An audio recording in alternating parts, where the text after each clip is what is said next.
Hello, everyone. Welcome to episode 228 of Manage the Wild. I'm your host, Nick Madsen.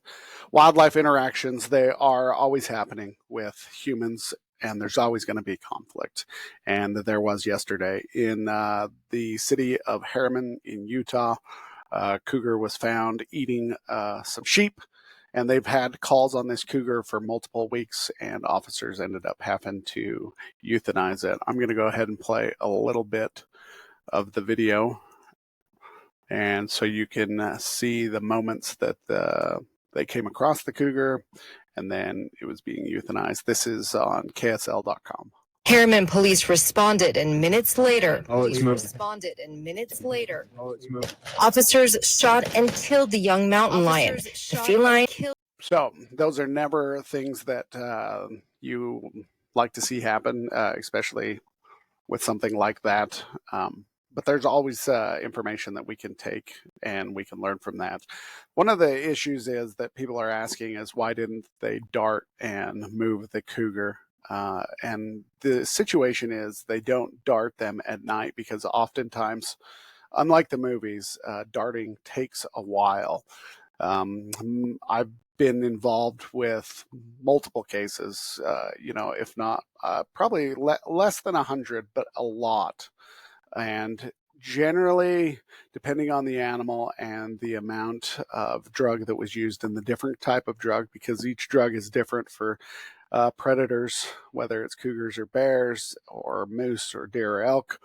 And I've done multiple studies that I've worked on where I was a division employee or just helping somebody out on their project, and we would dart animals. It takes anywhere from 3 minutes. I've seen it as long as 10 minutes before the animals go down.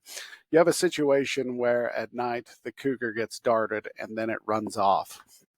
And I don't know if you guys have ever gone looking for things at night, but it's difficult. So they don't use tranquilizers at night because they wouldn't be able to find the animal. So for everybody's safety, they decided that they would euthanize the cougar. There is a lot going on when you get into a situation like that. I had a situation when I was working in wildlife that I found myself in a small area, an urban setting, and for 3 months I got calls on a cougar.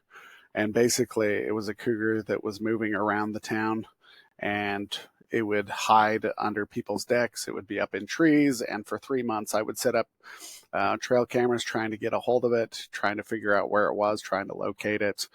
And eventually we located it in it was on the front porch of a house behind some shrubs that they had placed on their front porch, and we decided we would dart it. When we darted it and went to move it, it was in such poor condition that it ultimately died, just from due to poor health and the tranquilizer. I thought that was going to be the end of the situation.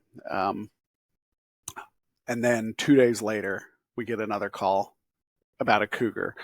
And this one ended up being another little one. The first one was young, very young, less than 6 months, they believe.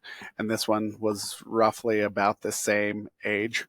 And they came across it at night up in a tree, and they decided to euthanize it for the same situation. So I was looking at, because there's a lot of things going on. One, they're going to tell you about why is there more interaction now versus back then. Well, 80 years ago, there was a bounty on cougars. 100 years ago, there was a bounty on cougars, and they were trying to trap them to extinction like they did wolves. They were just out there. So there was less interactions with cougars back then because there was just less cougars. Now that we are managing them differently, more about cohabitating versus wiping off the face of the planet, you're going to get more interactions. Number two, there is more trail jogging going on now than there was back then. So the records and all the data you look at are going to show a massive increase in cougar attacks over the last 30, 40 years versus reported cougar attacks before then. One, less animals. Two, we have more people acting like prey, trail jogging, running. Those are ones that you're more likely to see. And another thing that's interesting is if you look at the research, there is a paper. It is called Human Cougar Interactions in Wildland Urban Interface with Colorado's Front Range. Put on by, it was done by Matthew W. Alldredge and a few others coming out of Colorado State University. And what they looked at is all the different cougars they could collar. And they looked at it from the period of time between 2007 and 2015. And they were just looking at all the different things from the collars being on the cougars to depredation events to human interactions and those type of conflicts. One of the things that they really started to notice is that a lot of the conflict that was going on is females who have kittens or very young.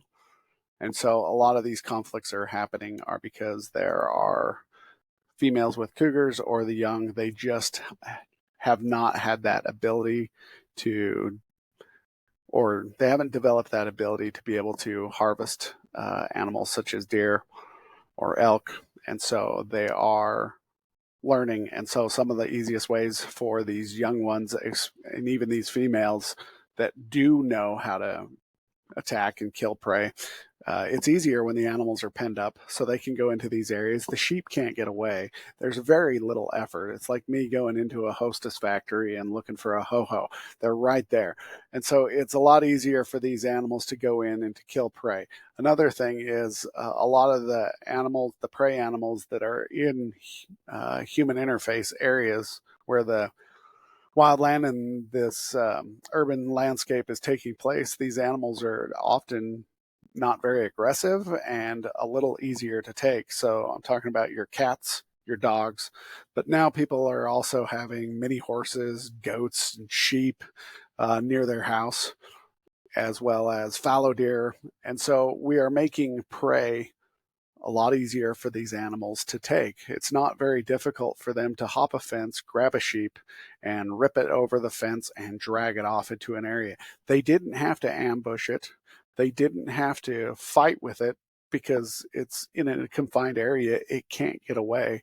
And so it's a lot easier to be able to hunt in these areas. Now, one of the things that I was looking at is when I was first in my career, habituation was a thing. Oh, these animals are habituated. That's why you got to remove them. There was a paper put out. I mean, it was done in the 90s. So it's been quite a few years ago. But the researcher, the professor on it, Paul Beier, I don't know how you say his name, he talked about what they call the habituation hypothesis. In Vancouver Island, which has one of the highest populations of cougars, they hunt and kill over 200 cougars a year. They also have one of the highest rates of attack. 6 to 10% of the population is harvested annually. And so they're constantly coming into conflict with humans, but yet it is by far, he said, the highest concentration of cougar attacks on humans. And so he said that habituation hypothesis, or the animals becoming habituated to humans, is not necessarily a thing. And it's more likely that these the prey animals that they're going after are just super easy to access. And so even it's terrifying to be able to come with a cougar face to face. I did it. I darted one, released it, and reversed the drugs on it and opened up the barrel. And instead of that cougar running away, it came at me in the truck, and I had the door from the barrel trap that I put in between me. It's one of the most terrifying situations that you'll find yourself in. But ultimately, to me, what this shows is that we are never going to be at zero risk. And that's what this world is made up of. We have so many laws and so many things saying zero risk. When we go into the wild, we want zero risk. And the Instagram page, Torons of Yellowstone, is a very good example of people thinking that they are in a zero risk situation. When people get gored by buffalo or stomped by a moose or run over by elk in Estes Park, people are just not aware that wildlife are wild. Why is a cougar coming into an area where people live and killing their animals? Well, that's what they do. They are predators. They need to eat. They need to survive. And so we just need to be aware. There was a new subdivision in one of the areas that I worked was being built, and they had a fawn killed by a cougar in that area. It was on the Ring camera, and people were freaked out, and they wanted us to do something about it. The challenge is with cougars is oftentimes they will kill and then they will eat the animal and then move on. They're never roughly going to be in the same area for that long. But it would be difficult for us to run dogs in these areas. That people asked why we didn't run dogs on the first incident I talked about, and the fact is you can't run dogs in a neighborhood or a city. Running dogs and chaining up, or they wanted us to put dogs on a leash and then run it down. The ability for humans to run down a cougar is almost impossible, especially in an urban setting where you're constantly going over fences, over gates. It'd be very difficult and it'd be virtually impossible to do. And so you're never going to be at zero as far as risks. This is what I would always tell people, that if there is deer in the area or sheep or goats, then there's going to be predators.